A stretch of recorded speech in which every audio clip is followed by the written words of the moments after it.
আমি এখন কি করবো বলো? আমি তো একটা গরিব ঘরের মেয়ে, তার জন্য আমার কোনো এই সমাজে আমার কোনো সম্মান নেই। আমার নাম তারা। তো আমি এখন বর্তমানে আমি এখন শফিকেরই ওয়াইফ আছি।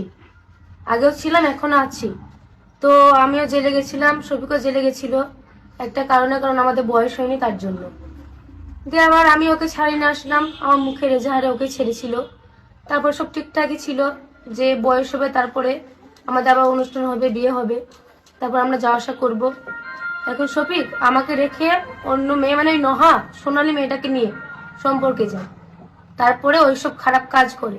মেয়েটার বয়স হলো 21+, শফিকের হলো 17।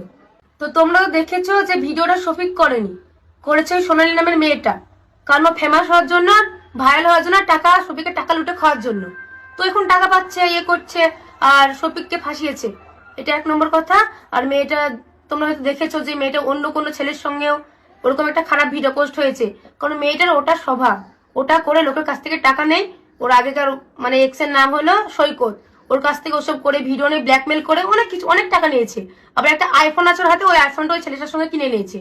তো ওই মেয়েটার এগুলো হলো স্বভাব। তো আমি এখন কিছু বলবো না, আমি যথেষ্ট চুপ হয়ে গেছি, আল্লাহর উপর সব ছেড়ে দিলাম।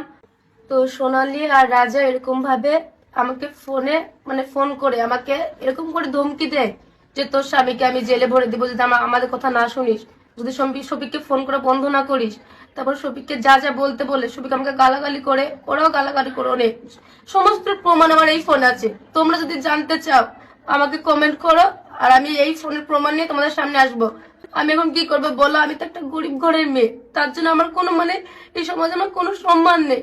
সবাই যা ইচ্ছা তাই বলছে আমাকে, আমার তো কোনো দামই নেই। ওরা আমাকে এরকম করছে, আমি কি করবো বলো? তো তোমরা আমার পাশে থেকো, তোমরা এর বিচার করো, আমি কি করবো তোমরাই বলো।